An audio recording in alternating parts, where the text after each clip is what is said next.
My sister stole 11K from my business, so I exposed her with one laptop and a sushi dinner. She thought she'd come back from Tokyo, dump her designer bags, and crash on my couch like nothing happened. But when I hit play on the slideshow of her crimes, complete with timestamps, CCTV, and her smiling at duty-free, she realized this wasn't just another family bailout. Before we dive in, don't forget to like, subscribe, and drop a comment, because this one's wild. Hi, I'm Alex, 27, and 6 months ago I kicked my sister and father out of my life with one sentence, one laptop, and $11,000 worth of undeniable proof. But this all really started at exactly 3 a.m. on a random Tuesday, when the faint blue glow of my phone screen lit up my nightstand like a low-budget horror movie. Buzzing, constant buzzing. I assumed it was spam. Maybe a "congratulations, you've won a cruise" type deal. Instead, it was transaction after transaction hitting my bank account like rapid fire. First $200 to an airline, then $2,800 at a Tokyo boutique, then $3,100 at a jewelry store. And if $600 sounds small compared to the rest, let me assure you, when it's for gift shops and overpriced sashimi from a country I've never set foot in, it's still insulting. I shot up in bed, completely awake now, heart pounding, mouth dry. Reached for my wallet. Card slot, empty. There were only 2 other people with access to my apartment, me and my sister Claire.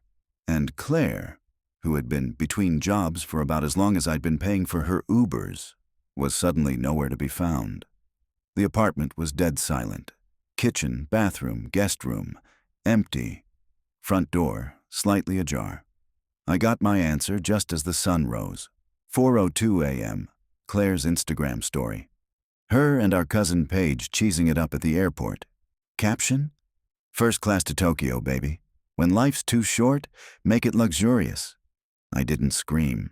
I didn't cry. I called my bank, froze the card, filed a fraud report, and started planning. Because here's what Claire didn't know. That card she took wasn't just a regular credit card, and I wasn't just going to get my money back. I was going to make damn sure she never stole from me again. Let me rewind the tape for a second, to understand why Claire grabbing my card at 3 a.m. wasn't just a one-time screw-up, but the final straw. You need to know what growing up with her was like. Claire's been the family's golden girl since the doctor announced, "It's a girl," and my dad practically wept with joy. And from that moment on, she could do no wrong.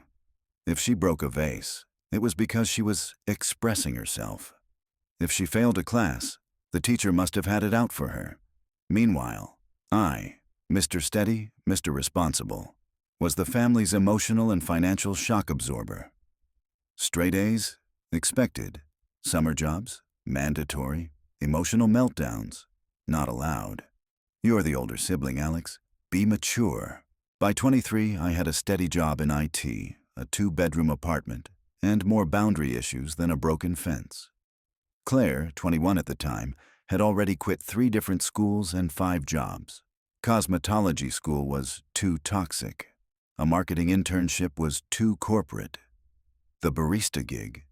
Fired for skipping shifts because, and I quote, "I wasn't feeling the vibe." Each time she imploded, guess who caught her? I covered her phone bills, groceries, rent when her direct deposit was being weird. And like an idiot, I kept telling myself this was what family does. We help each other. But funny how that never seemed to apply in reverse. 2 months before the Tokyo stunt, Claire called me in tears at midnight. Said her roommate was emotionally abusive, and could she crash at mine for a couple nights? I had a spare room and a weak spine. Night 1 became week 2. My fridge got raided, my oat milk vanished without so much as a thanks, and her makeup packages started piling up by the door. Luxury brands I couldn't afford, arriving like clockwork. When I asked where the money was coming from, she waved it off. "Don't worry, I got it handled." Translation, she was digging a hole and planning to throw me in it. Fast forward to the night she stole my card. She was on the couch, FaceTiming Paige. I overheard enough to know they were fantasizing about some kind of escape. I thought it was harmless. Just rich girl delusions with a broke girl budget. But it wasn't fantasy. It was planning. That night, while I slept, she pulled my wallet from the desk drawer like it was a free sample. Security footage showed her tiptoeing out of the building with a suitcase and a grin. And when Dad told me, "Stop pretending she would ever touch your money," I didn't argue, because I knew something they didn't. She hadn't just stolen a credit card. She'd stolen a business card tied to my side hustle, and I'd spent 2 years building protections she couldn't dream of. So when Claire strolled back into my apartment a week later, dragging designer luggage and reeking of duty-free perfume like she'd just wrapped a photo shoot in Vogue, I was ready.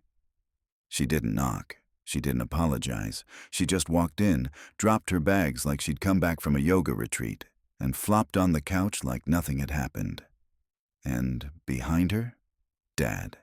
He gave me that look. You know the one. The classic disappointed dad face, like I'd just crashed the family car, set the dog on fire, and insulted Grandma in the same sentence. "Stop pretending she would ever touch your money," he said with full confidence, like I hadn't watched her tap my card at duty-free like she was swiping for a bonus round. I didn't argue. I didn't yell. I smiled. Because, see, what Claire didn't realize was that the card she took was not your everyday Visa. It was a business credit card for my IT consulting side hustle, one I'd quietly built over 2 years. And with it, layers of security. The second she tapped it at the airline, I got an alert. Not just from the bank, but from my own custom tracking system.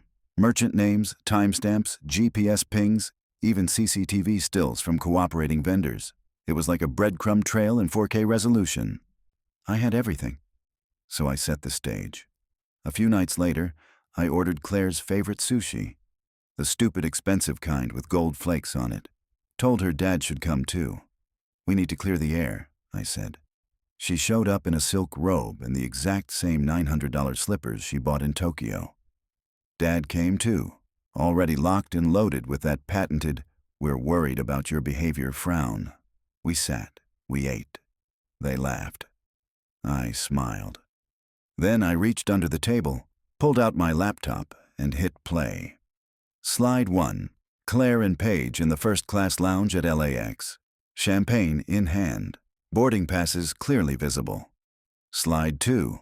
Claire swiping my card at a luxury shop in Tokyo, arms drowning in shopping bags. Slide 3. Her holding up the exact slippers currently on her feet. Receipt total still visible in the corner of the image. The room went dead silent. Dad's chopsticks froze mid-air. Claire's jaw dropped so far I could have dropped soy sauce in it. And me? I sat back and asked calmly, "You want me to keep going?" Because I could. Oh, I absolutely could. Claire looked like I'd slapped her with a sushi roll. Her hand twitched toward her slippers like she just realized they might burn her skin. Dad, on the other hand, looked personally betrayed. Though not by Claire, by me. Like I'd pulled a bait and switch and served him betrayal instead of spicy tuna. "Alex," he started, voice low and warning. "This isn't the time." "It's exactly the time," I interrupted. Calm, even. Like I was giving a quarterly presentation at work. "See, I didn't just freeze the card. I filed a formal claim with the bank. Unauthorized business expenses. They've already reversed the charges, and that means—" I clicked to the next slide. "The police have been notified." The silence in the room turned dense, heavy. You could have cut it with a butter knife and still hit something solid. Claire's lips parted like she was about to form an excuse, but nothing came out.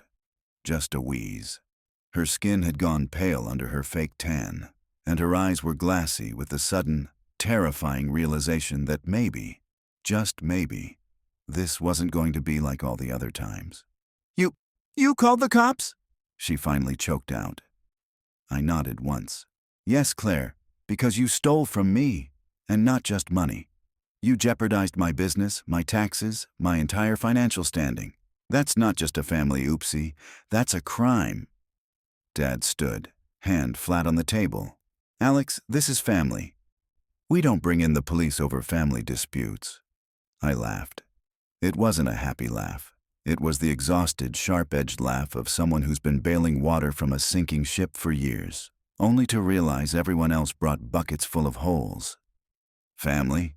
You mean the same family that turned a blind eye every time Claire messed up? That made me the backup plan for her every disaster? When I overdrew my account by $40 in college, you gave me a lecture about adult responsibility. But when Claire blew through $11,000 of my business funds, you want sushi and hugs? Dad's face turned red, but not with shame. No, with the same frustration he always showed when I dared question the family hierarchy. Claire finally found her voice. "I didn't know it was your business card," she snapped, like that somehow excused the felony. "Right," I said, pulling up another screenshot. "Except you booked first class, under your name, at my expense. Even if it wasn't a business card, how exactly did you think this was going to end? A thank you card and a matching suitcase set?" She looked away. Dad stayed quiet. "Look," I continued, pushing the envelope across the table.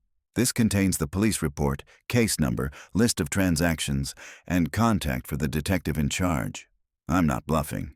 The charges are real, the report is real, and the only reason you're not already in cuffs is because I paused the process to give you one chance to admit what you did." Claire pushed her chair back so suddenly it scraped the floor.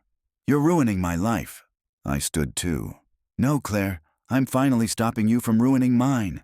She stormed off to the guest room. Dad lingered, clearly debating whether to yell, plead, or storm out with her. He settled on a disappointed sigh and muttering, "You'll regret this." I didn't respond. I watched him walk out, and when the door slammed behind them, I felt the kind of calm that usually only happens in deep meditation or immediately after quitting a toxic job. That night, I slept like a rock. The next day, my phone lit up like a Christmas tree in a lightning storm. Claire started with texts. "You're overreacting. You've always been jealous of me."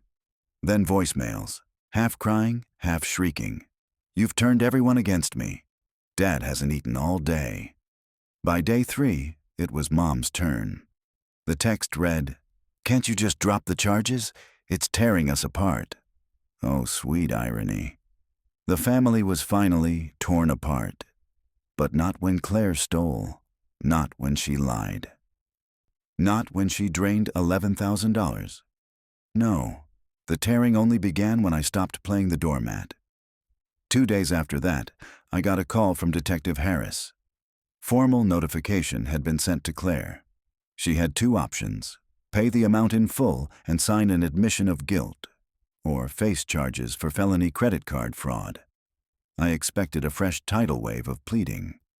Instead, silence, which, frankly, was worse. It meant she was planning something. Sure enough, the next morning, Paige, yes, Paige, the Tokyo partner in crime, called me. "Hey, Alex," she started, using the same tone she used when she once asked if she could borrow my Netflix login for just a week. "She's freaking out. If this goes on her record, she's done. She'll never get hired anywhere." I let her ramble for a full minute before cutting in. Maybe she should have thought of that before buying slippers worth a month's rent on someone else's dime. "Look, can't we just work something out?" "Oh, we can," I said.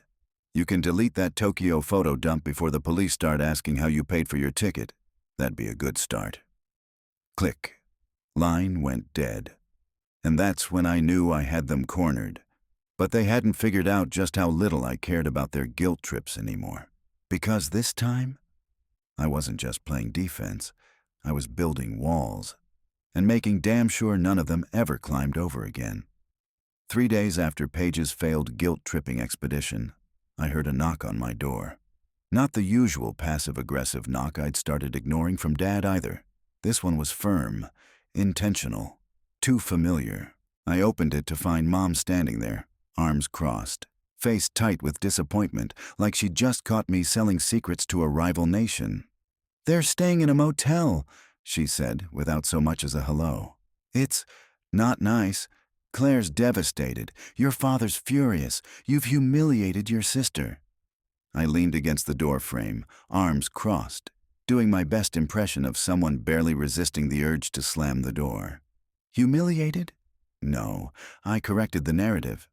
You could have handled this quietly. She stole $11,000 from me, Mom. Quiet went out the window somewhere between the flight to Tokyo and the luxury slippers. Her eyes narrowed. This should have stayed in the family. It did, I said, keeping my tone level. Until the moment the family decided to gaslight me instead of holding her accountable. She stepped inside like she still had the right, brushing past me into the living room. Her voice dropped to that soft, wounded mother register she loved to weaponize. She's your only sister. You're supposed to protect her. I've been protecting her, I said, finally raising my voice. From consequences, from reality, from having to be a grown-up for once in her life. I paid her bills. I covered her rent. I co-signed for her credit card, remember? The one she maxed out and ghosted on. I've given her more than anyone else ever has, and you know what it got me? I pointed at the envelope still sitting on the table. That, fraud, theft, and a weeks-long cleanup process with banks, vendors, and tax records. You want to know what the real betrayal is? Mom, it's not pressing charges. It's every single one of you standing behind her while she laughed in my face. She shook her head slowly. Your father thinks you've gone too far. I laughed, louder than I meant to.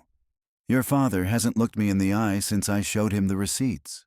And if he keeps calling the detective to clear this up, he's going to get himself named in the report as someone interfering in an open case. That got her attention. She turned pale. Real pale. The kind of pale only a mother gets when she realizes her golden child might have actually hit a wall she can't charm her way through. She left without another word. Over the next week, the family split itself down the middle like a political battlefield. On one side, Dad, Mom, Claire, and the few cousins who still lived in a permanent state of delusion. They painted me as cold, ungrateful, some corporate drone who had forgotten what family means. On the other side, quiet supporters. Aunt Lorna, Uncle Rob, my cousin Jamil, who texted, "About damn time someone held her accountable." They'd all seen Claire's stunts before, seen the bailouts, the excuses, the way every family event somehow revolved around her latest crisis. They just never wanted to be the first to say something. But now that I'd cracked the glass, the truth started leaking out like water from a punctured fish tank. She once borrowed $500 from me for car repairs and spent it on a spa day, Lorna told me. She ghosted me after I helped her move and never said thank you, Jamil added. She told people I was emotionally abusive because I said no to lending her money, another cousin confessed. Every story was like a broken piece of a puzzle that finally made sense when you stepped back. Claire wasn't just a mess. She was enabled. By us. By the family. By me. 2 weeks later, she showed up at my building, alone. No page, no designer luggage, no robe, just jeans, hoodie, and a face full of regret, trying to masquerade as resilience. I spoke to the detective, she said quietly, eyes not meeting mine. They said if you agree, I can pay you back over 6 months and avoid the charges. I nodded slowly. Sounds about right. But I need you to tell them you're okay with it. No, I said without hesitation. You can send your payments through my lawyer. I won't be your character witness. Alex, please. You made your choices, Claire, and now you live with them. I'm not speaking for you. I'm not softening it. I already gave you every chance. This is mercy. Her face crumpled, jaw trembling. You're really done with me, aren't you? I leaned against the doorframe again, arms crossed like I was sealing the conversation inside a vault. I was done with you the moment you took that card. This is just the paperwork. She didn't argue. She didn't cry. She turned and walked away. And I didn't feel triumphant. I felt free. 3 months later, the case officially closed. Claire scraped together the money. How, I don't know and don't care. Signed the admission of guilt. And the fraud went on her record. Just like that, the family's golden girl had a permanent smudge on her life resume. One she couldn't filter out with a sepia Instagram post or a half-hearted sob story. Dad hasn't spoken to me directly since. He sends the occasional vague, bitter text. Hope you're proud of yourself, and I am. Not because I wanted to see Claire punished, but because, for once, the consequences didn't land on me. My life since, quiet, uncluttered. Mine. There's no one drinking the last of my oat milk. No designer packages arriving on my doorstep. No spontaneous emergencies that always somehow involve my wallet. My apartment has stayed cleaner, my inbox calmer, my head clearer. Most importantly, I've stopped budgeting around other people's irresponsibility. It's funny how long you can live in survival mode without even realizing it. Constantly on edge, waiting for the next favor you're too polite to say no to. For the first time in years, I go to bed without mentally running a disaster forecast. Then, one afternoon, I bumped into Paige at the grocery store. She froze like she'd seen a ghost. Just stopped mid-step between the frozen peas and almond milk, face pale. I smiled, nodded, and walked right past her. She probably expected me to stop and ask how Claire was, if she was working, if she was okay. I didn't, because I honestly, genuinely didn't care.